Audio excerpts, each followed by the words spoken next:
Welcome to No Fun Channel. I'm Felix, and don't forget to like and subscribe. I wanted to start off by talking about a clip I saw Joe Budden's podcast. They were talking about the bear and a bunch of stuff. Anthony Mackie talking about men should be teaching boys on about masculinity. I didn't see what Anthony Mackie was talking about, but apparently some women are upset about it. And Joe Budden was talking about it, and the woman that was on there, she got heated. And I had to stop watching the clip. It's a long clip, but I had to stop watching it because throughout the whole thing, one, the men stayed calm for the most part. Joe Budden did get loud at one point, but the other two men actually stayed calm. They tried to talk to her, but she just kept getting louder and louder and louder and louder. And it just pissed me off because they were actually listening to her. They were not trying to negate anything she was saying. They weren't trying to take away from her trauma, which she clearly has. But she wasn't listening. And I don't like watching conversations like that, first off.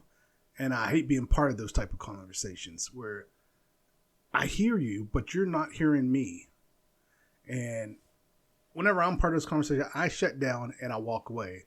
Because it gets to a point where I realize you're not listening. And the only solution is for me to get physical. And I don't want to get physical, so I'm going to walk away. And it's like, really? I hear everything you're saying, but you're not hearing me. And that's what these guys were trying to say. And they were talking about, a man should be teaching a boy about masculinity. And then, of course, she jumps to, oh, yeah, what are you teaching your daughter? And it's like, you're still missing the point. And it's like, you're missing the point. Because, yes, they have daughters. We're not saying women can't teach the boys something. They're saying that in the end, it really should be a man teaching a boy about masculinity. Because what's being taught to a lot of these boys, I don't know what's being taught to them because they're growing up hating women. And you have these single women raising these boys who become men who hate women. And what it is, they see their mother being treated a certain way. So they think, hey, that's how I treat women. And that's what they do. They treat women that way. Now, a lot of people are going to say, well, where's the father? That's not the point. We're talking about men being raised, or boys being raised by men, or men teaching boys about masculinity. And so it's coming up short for whatever reason when women are teaching boys about masculinity. I'm not saying it's all women. I was raised pretty much by a single mother. My dad was around, but they were divorced. And she did a great job. But I still had male figures in my life. And she'd never once tried to replace those male figures. But lately I see that a lot where women try to replace the male figures. And it's like, what are you doing? You don't need to replace the male figures. You just need to be a good parent. And I think that's the difference between parenting styles when it comes to men and women. Men aren't trying to replace the woman. They're just being dad and doing their best to raise their kid by themselves. Well, for whatever reason, this false narrative that women have to play both roles has become a thing. And it's just, you don't have to. Just be a good mom. Just be there for your kid, raise your kid, teach them right from wrong. And because really, if you really just teach your kid right from wrong and how to treat people, the rest will actually fall into place. A lot of it just falls into place. But as for the Joe Budden podcast, as I'm watching this, like I said, she's not listening. They're trying to say this stuff to her. Because the problem I have with that whole bear analogy is every time I hear people bring that up, they always talk, yeah, all men are predators. All men have the potential to be predators. It's a false narrative. Because you're talking about fathers, uncles, brothers, sons. And you're saying that one day they're just going to wake up and be evil? That's not what... It's just frustrating. That's not how it works. The bear analogy was a huge mistake. I think someone came up with the bear analogy just to divide men and women even more. You want the truth? The truth is... Well, actually, this is what one of the guys said on the podcast, that he's teaching his daughter. Because when she asked that question, what are you teaching your daughter? He said, I'm teaching her to be aware of people. And she just bulldozed over that. And I'm like, that's what you should be teaching both sides. Teach your sons and daughters to be aware of people. Teach them to have common sense. Teach them if they don't feel comfortable in a situation, get the hell out of it. In some cases, get the hell out of it by any means necessary if necessary. That's what you should be teaching to boys and girls. That's what I teach to my daughter. That's what I teach to my son. If you're in a situation that doesn't feel right, get out of it. And if your friends are, not wanting to leave and they feel comfortable in the situation, call me. I'll come get you. I don't care if you're a mile or 100 miles. I will come get you. We'll work something out. And that's really what should be taught.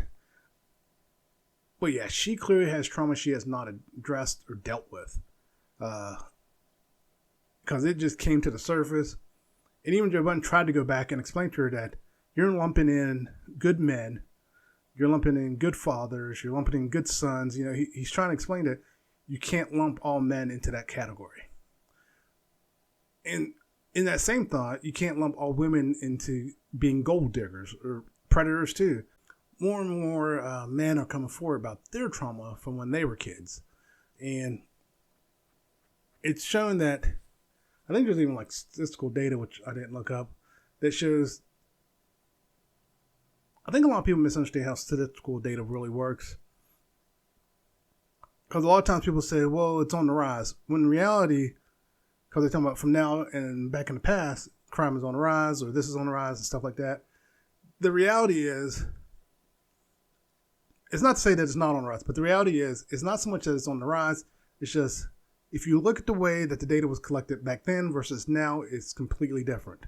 They've gotten better at it. They got better methods of collecting the data. So as a result, it looks worse when in reality, it's probably the same. Maybe a little higher, maybe a little lower, but it's actually probably the same. And so it's coming, and I think also what's changing is people's perception of women. Instead of seeing women as fragile things, they now see them as human beings. And as a result, women are being punished for their crimes. Because even back in the 90s, early 2000s, there was a wave of teachers who would just get slaps on the wrist for assaulting students. And it's like they would get probation, automatic probation, and nothing else. It's like, what are you doing? If that was a man, he'd be under the jail. Like the Mary Kay Letourneau thing. She should have been under the prison. She was not a well person. They even made a romance story out of that. It's like, are you kidding me? She took advantage of this kid. Talking about he seduced her. It's like, get out of here with this crap. But yeah, it was just bad. These teachers were getting slaps on the wrist, and South Park even made a parody of it, pointing out how stupid it was. And finally, it's taking some time, but more and more women are getting the punishment they deserve for what they're doing to these young kids. Like growing up, I would even hear, oh, he's such a handsome young man, or he can't wait till he grows up, blah, blah, blah. And I always thought it was creepy. And thanks to social media, yeah, a lot of more people think it's creepy too. It's like, because if a man did that to a little girl, you'd be calling the cops. And you do hear old men saying that to little girls, and people call them out for it. Well, start calling these women out for that crap, because it's creepy. I thought it was creepy back then, and I still think it's creepy. It's like, no, don't do that to my kid. And I always tell my kids, they are not required to give anyone a hug, unless it's grandma. Yeah, they're not making grandma a hug, because they know grandma loves them. And frankly, grandma does a lot for them. But other than that, they're not required to hug anyone. They're not required to shake anyone's hands. I've never forced them to be like, hug this obscure uncle you only met once when you were a baby. I don't do that. I never understood parents that do that to their kids. I always thought that was stupid and weird. But yeah, don't do that to your kids. But yeah, the bear thing was a bad analogy. And saying all men are potential predators is a bad idea. If you want to teach your kids to avoid being in that situation, because you can't necessarily prevent it from ever happening, because you don't know who's going to do it to them. And if you teach them only to keep an eye on the men, this female could sneak in and do something to them. And then you're like, no, it's not possible. I taught them to be aware. No, you taught them to be scared of men. You tell them to always, have a woman's back. And as a result, this woman came in and took advantage of your kid. And it does happen. I saw an article one time, and a video actually, where women talking about they've been sexually harassed more by women than men in the office place. And they were talking about women would just walk up and pat them on the butt, grab their boob, and all this stuff. And I was thinking about that. And they always talk about, grouping women together. And it's like because when they group guys together, and if there is a gay guy in there, guys are all like, oh, there's a gay guy in here. But women, if there's a lesbian in there, it seems like I've seen where like it's okay for them to exclude the lesbian if they're changing or something. And it's like, well, why is it okay for you guys to do it, but not the guys? It's like, so there's double standards there. But the reality is, but back to the Bears thing, just don't do that. Don't teach your kids to be afraid of one group. Because it's like teaching your kids to be afraid of only black people. It is the same thing. You're teaching them an unfounded fear. Not necessarily, but it is founded because I was a victim. Yes, I'm not taking away from what happened to you in any way, shape, or form. But it doesn't mean everyone's gunning for you. If you teach your kids that all men are gunning for them, they're going to be on guard 24/7 around every man there is. And that's a horrible way to live. Just teach your kids to be smart. Teach your kids to be aware. Teach your kids to be vigilant. Use common sense. Like I said, that's what I'm teaching my kids. Just if a situation feels weird or out of place, get out of it. Just leave. Even if it turns out later there was nothing going on, I would rather them leave than find out, oh, these people are trying to hurt me. But yeah, that whole bear thing, I've never liked it, never understood it. It was bizarre. And even when it came out, men were trying to figure out, what? You're grouping all men together? You can't do that.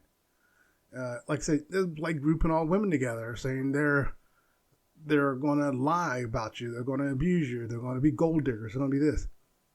I would never do that because I have a mother and I have a sister and I have aunts and I have cousins and they're none of those things. And I've known plenty of women who are not those things. So I would never do that to them. And I don't understand why people are so quick to do that to men. It's like, just don't do that. It's weird to me, to be honest with you. I've said it before. It's like my way of thinking in the rest of the world is different. I don't know why I've always felt like I think differently than the rest of the world. I still feel that way. Because to me, I can see what's in front of me, what's obvious. And I think that's why I also got frustrated with that podcast, that clip from that podcast, because at the same time when Joe Budden was talking about you're lumping good men in with that scenario, she agreed with him and then immediately doubled down on what she was saying. And it was just like, did you not just hear that you actually agreed with him and then doubled down? It's like, I had to stop watching it. Because I've seen men and women do that. It's like they'll agree with you and then double down on the, go back right back to what you're saying. It's like, you agreed and then you just disagreed. It's like all in the same breath. But yeah. So basically, the moral of the story is teach your kids to be self-aware. Teach your kids that it's okay to leave a situation. Don't stay in a situation. And teach your kids to reach out to you that, hey, contact me and we'll get you out of the situation. But yeah, when I saw that podcast, it was just like, oh, I hate that stuff. I hate red pill. I hate feminine masculinity. It's just like, can't we just go back to, well, not even go back, because it was even like that. Really, that's what I said. Social media had just shown us people's real sides. And the amount of people who post stuff on social media, like there's been a rash of women talking about, I filed for divorce and my husband didn't react the way I wanted. I'm like, you filed for divorce. Of course your husband's like, bet, and left. I think these women wanted their husbands to come after them and fight for them. It's like, no, you filed for divorce. I'm good. Because if you file for divorce without even talking to me, I'm going to be like, bet, I'm out. And there was another one, a woman cheated on her husband. He grabbed the kids and left. I would have done the same thing. I'm like, all right, later. And she was upset because he didn't react the way that I think she wanted him to react the way they do in movies. Like, why? What did I do wrong? Blah, blah, blah. I would have reacted the same way. I would just got my stuff, got my kids, and left. Like, kids, we're leaving. Let's go. Going for a ride. Going to our grandma's. We're going to spend the night over there for a while until your mom moves out. And, yeah. It's amazing the stuff people post on social media.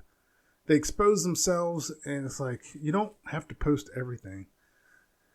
But yet people feel the need to post everything because they do want to be famous. They want to, pop off like everyone else and be famous and start going to these events and all this stuff. So they post every little thing, hoping that it goes viral and gets them noticed.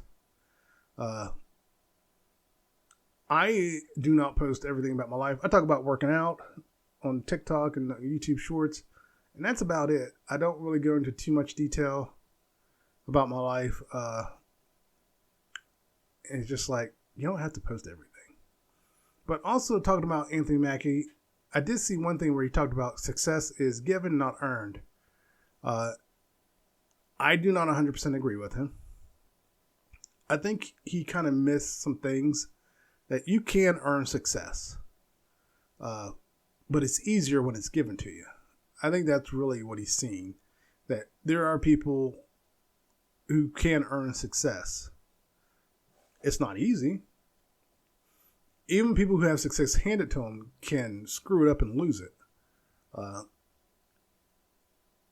You have the ability to do things in life if you are willing to do the work.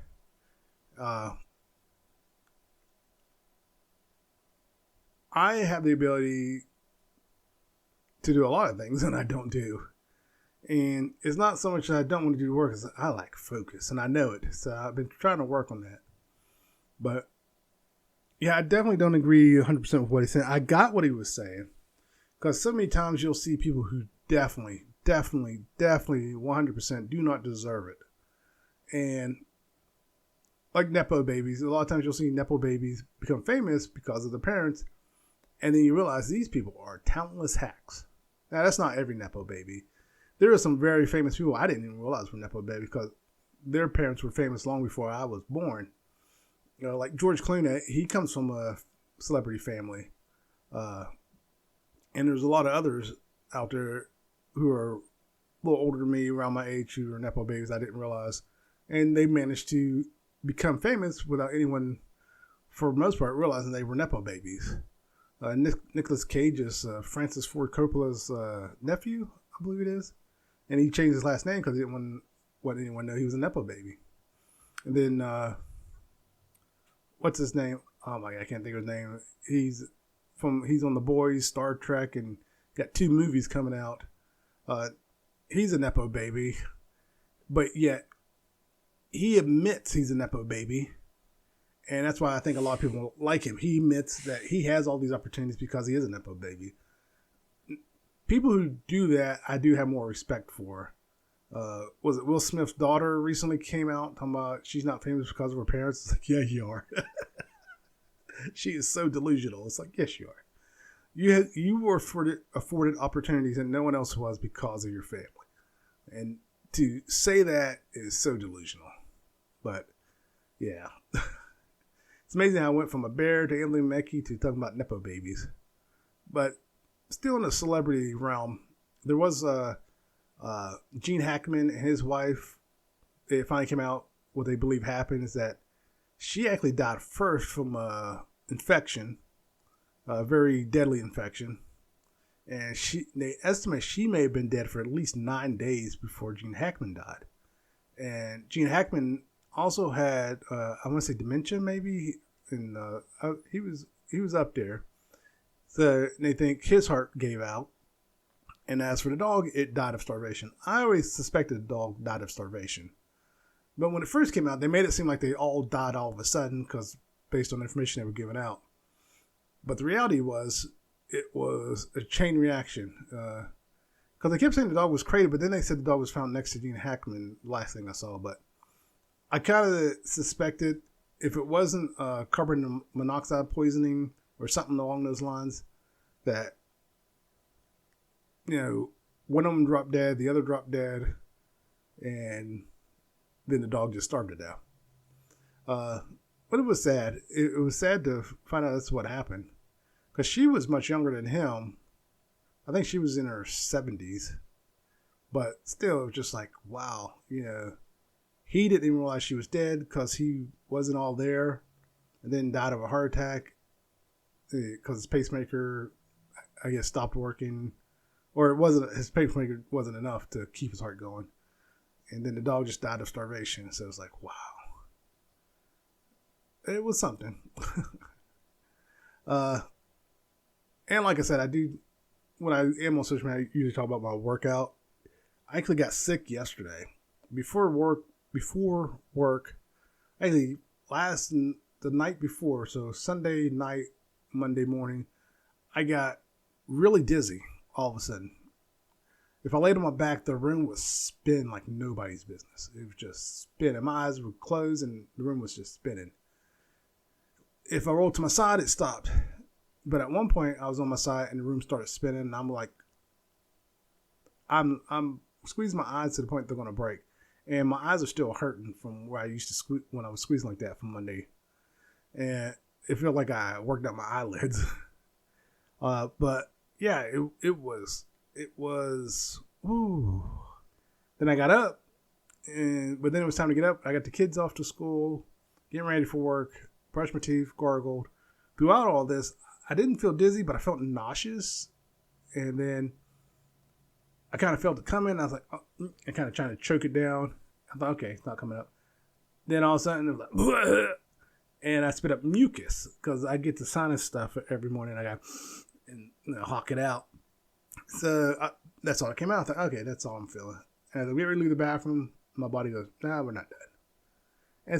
And I coughed, and it was just a big burst of air. Nothing came out. So is that it? And then all of a sudden, I felt coming up slowly, and I thought I pushed it down, and all of a sudden it just, phew. But what came out was hardly anything. And it wasn't what I ate the night before. It was like, wait, that's not what I ate. Because it didn't taste like what I ate. It tastes like what I ate Sunday morning. I had this rice pasta noodle thing that I wanted to try. It was like a sweet chili thing. And that's what it tastes like when it came out. I was like, you were like the first thing I ate that day. And nothing else I ate that day came out. So I'm kind of wondering if something in that I couldn't digest and it came out. But it was just like, ugh. It left a horrible taste in my mouth, and I had to brush my mouth again and rinse. And had a V8. It was like, ugh, this is got to get this taste out of my mouth. But then Monday, that same day, after work, I still wouldn't worked out, but I couldn't do my full workout. One, the bench press was being hogged. I mean, people were swarming over it. But all the other stuff was empty. So I did the butterfly. Turns out I can do up to 100 now on the butterfly, which I was really impressed. I didn't think I could do it. 3 sets of 100. Normally I do 70 on the butterfly because I usually do that after the bench press, and it hurts. And after I do the bench press, I'll do the butterfly, so I usually do less weight because my chest hurts. I may up it. I may not go up to 100. I usually do 70. Maybe I'll go up to 80. Add a little more resistance because I try to pretty much fatigue my chest muscles before I do the other machines, and make it a little harder. And then I just go through all the machines. The only machine I skipped really was the lower back machine, because I noticed in the beginning when I messed up my lower back and my hip, when I did the lower back machine, it felt great. I won't lie to you. It relieved the pressure. But since then, since I've started healing, I noticed it re-aggravates it. So I'm going to be skipping it from now on. Probably till April, along with doing the treadmill. And today I did have a little twinge in the area where it's been hurting. But overall, I felt a lot better. So I was able to do I did back, chest. Oh wait, I skipped 2 machines. I didn't do over the head. Whatever that's called, where you push over the head. But I did arms and stuff, and it got to a point where I was just like, I went with my wife, and I was just like, I'm ready to go. I'm wore out. I'm dripping sweat, so I was like, I think I'm still sick. And when I was happy, I pushed myself and went. Because a lot of times when I get sick, I just don't go. Like, I'm going because I do feel better. And I was like, I'm going to go. I did. And I got it. But yeah. I'm trying to push myself with the working out. Messing up my hip and lower back took it out of me, but I'm getting back in there. But yeah, so much for losing all this weight real quick. Another thing, actually, entertainment. Lilo and Stitch. A lot of people complain about Lilo and Stitch. Now I forgot all about it, but the girl that's playing the older sister, is it Nani? Nana? I can't remember what the girl's name is, but the girl that's playing the older girl, I didn't realize they basically put her in blackface, or brownface, if you will. And it was just like, oh, they shouldn't have done that. And so that's going to be a big issue. But then also people complaining about the little girl. It's like, what? It's the little girl. First off, it's a kid actor. I never expect too much from kid actors. But just from the trailer, it still seemed like a fun movie. People complained about Stitch, and I think the problem with Stitch is that Stitch in the series was I couldn't remember if he was supposed to be furry or not. But in the series, 2D animation back then, they really didn't draw fur. They indicated fur, but they really didn't draw fur. Like, you constantly didn't see the fur on Stitch. It was always smooth. And but now they can indicate that he's supposed to be furry, fluffy. And I think that's what threw me off too. It's like, I can't remember if he's supposed to be. Is that his skin, fur, fluff? But yes, I think that's the thing. He's just really fluffy. Although I think he is a lighter shade of blue actually too. Those are just nitpicking things. But there was one thing about the little girl. Someone said there was a scene where it shows her getting knocked down by. Is it Mabel? By her bully. They said, Lilo better be jumping on that girl and beating her. And people are worried that, they're going to take that out. It's like they shouldn't take that out because that was one they showed that she's a fierce, strong little girl. Hopefully they don't take away the bite, if you will. Don't take away what made Lilo Lilo. Unfortunately, Disney has a way of doing that even with their own movies. And then there was Agent Bubbles. I feel like even though he was only in there for a few seconds, just from the scene they used, it felt like they combined Agent Bubbles along with the shark guy. I can't remember what the shark guy's name was. And I was just like, oh, I hope they didn't do that. Because that means he's going to be the bad guy. And if you remember anything about the cartoon, about the series, Agent Bubbles was a good guy. He helped Lilo and Stitch. He's the reason they got to keep Stitch. So hopefully they didn't do that. Hopefully they still have the shark guy. But yeah, the way they wrote it, it's like, please don't do that. Please don't combine the two.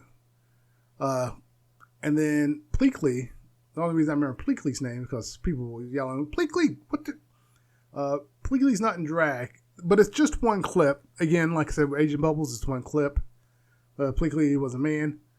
They're probably going to have him be a gay man instead of a man in drag. But it was one clip. They could still be in drag. Because really in the series, they really didn't hide themselves.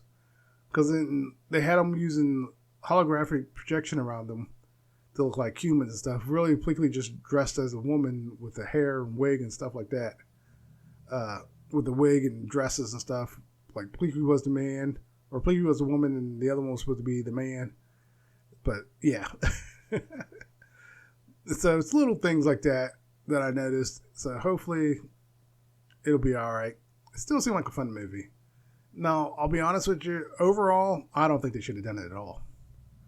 Uh, I think Disney needs to stop with the live action. It's just they have no idea what to make. Their movie studios in general are afraid to take chances on new franchises or new movies, new ideas. I miss when movies were one and done. Everything's got to be a franchise now. It's like we got to make it a franchise, a franchise, a franchise. No, you don't.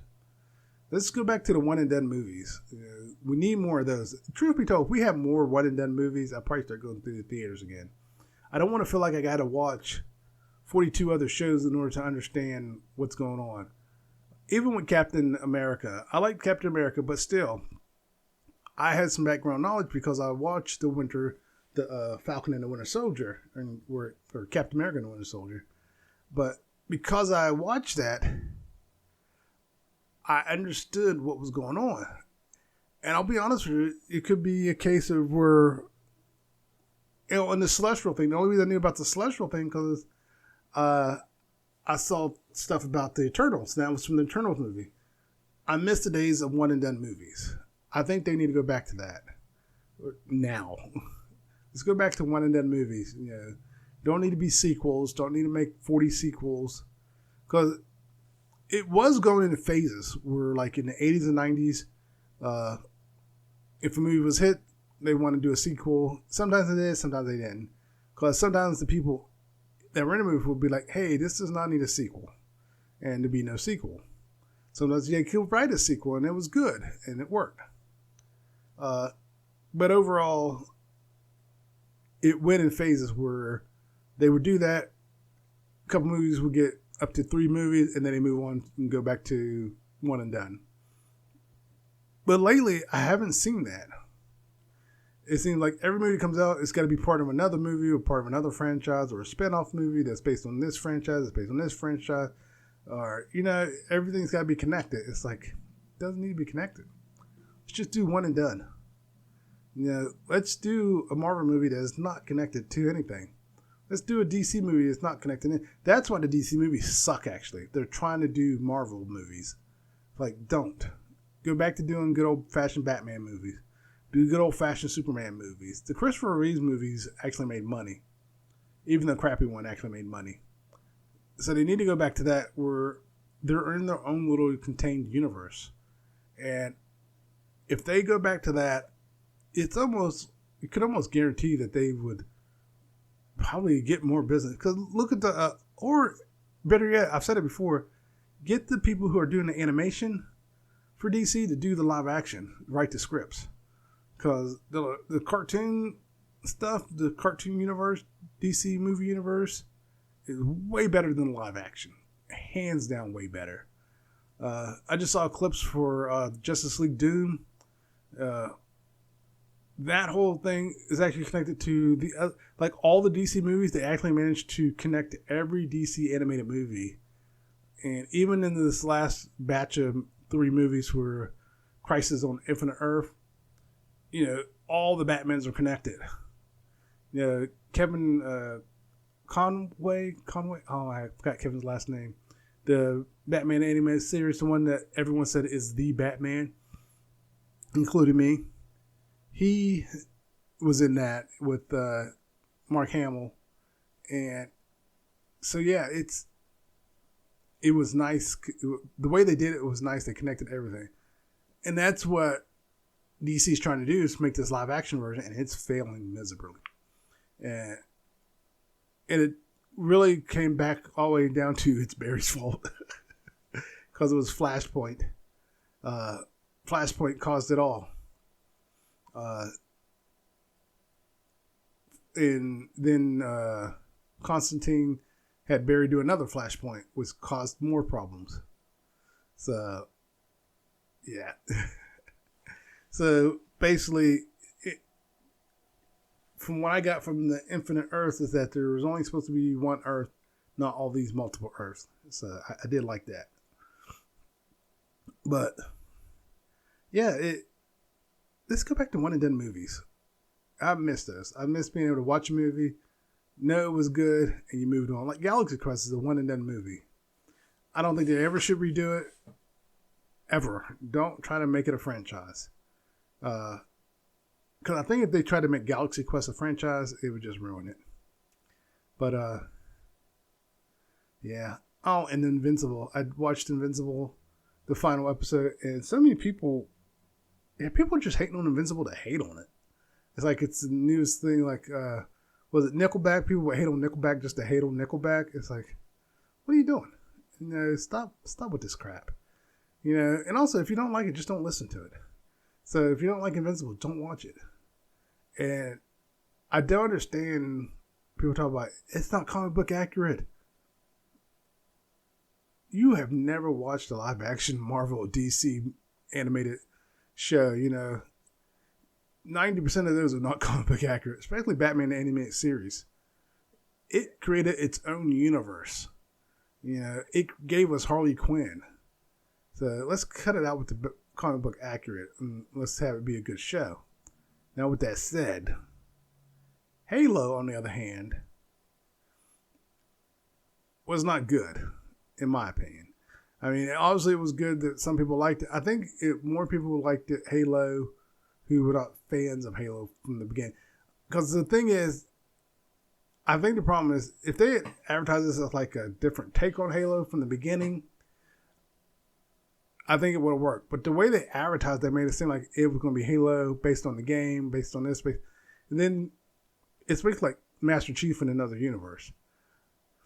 But I just couldn't get into it. There was so many, because one of the things was not to take the helmet off, and he took the helmet off in the first episode. I think if they could have kept the helmet on for a little while longer, they would have had a bigger fan base. I think that was the biggest hang up. As soon as that helmet came out, I was like, what the are you doing? That's the biggest thing. So there's a lot of times with these not comic book accurate stuff, if they stick to the main storyline of the characters, people can usually get over it.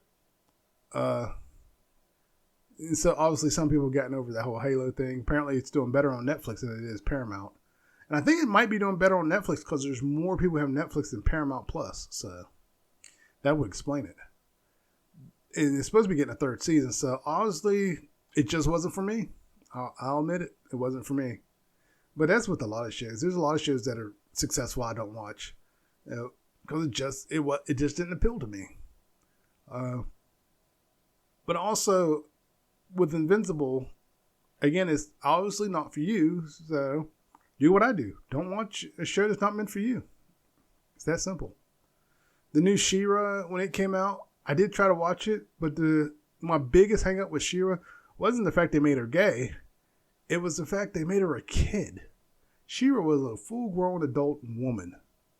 Why is she a kid? I hate when they do that. They'll bring back characters and make them a kid because it's supposed to be more appealing or something. Don't do that. I was a kid watching this show, and I was perfectly fine with them being adults.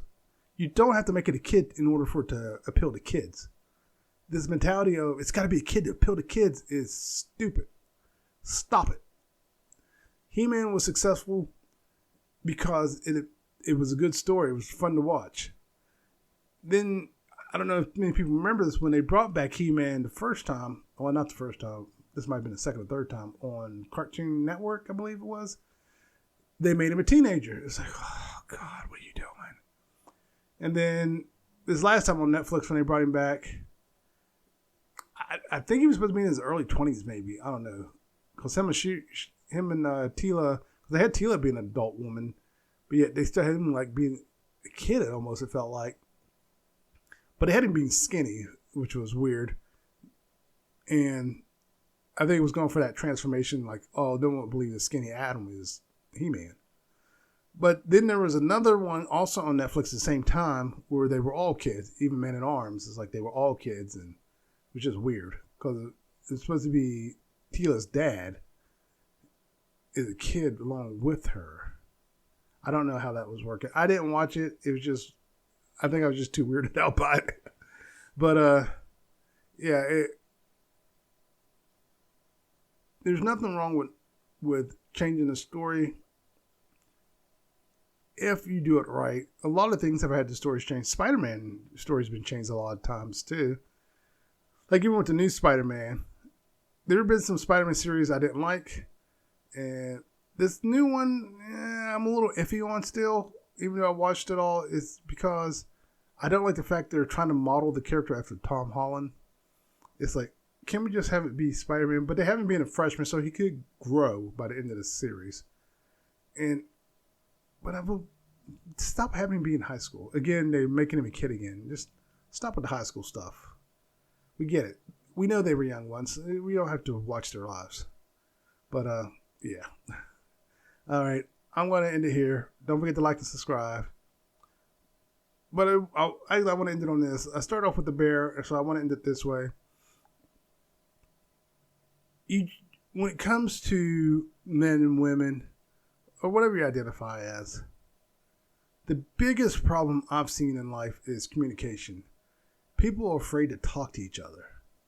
And one reason people are afraid to talk to each other is because people don't know how to have a conversation. It's not that it's a lost art. It's like, this has been a problem for a long time. Well, people are afraid to have conversations because they don't know how the other person's going to react. And because of that, you do get people who flip out if you disagree with them. A prime example of that right now is politics. You know, if you disagree with someone in politics, there's a good chance the other person will flip out. Or if you point out the hypocrisy of the views, they flip out on you and want to deport you. Like, relax. You know, it's just a difference of opinion. I'm allowed to be different. I'm allowed to think different than you. And so I just want to say, you know, relax. You know, why so serious? You know, just relax. All right, everyone. Take care. Later.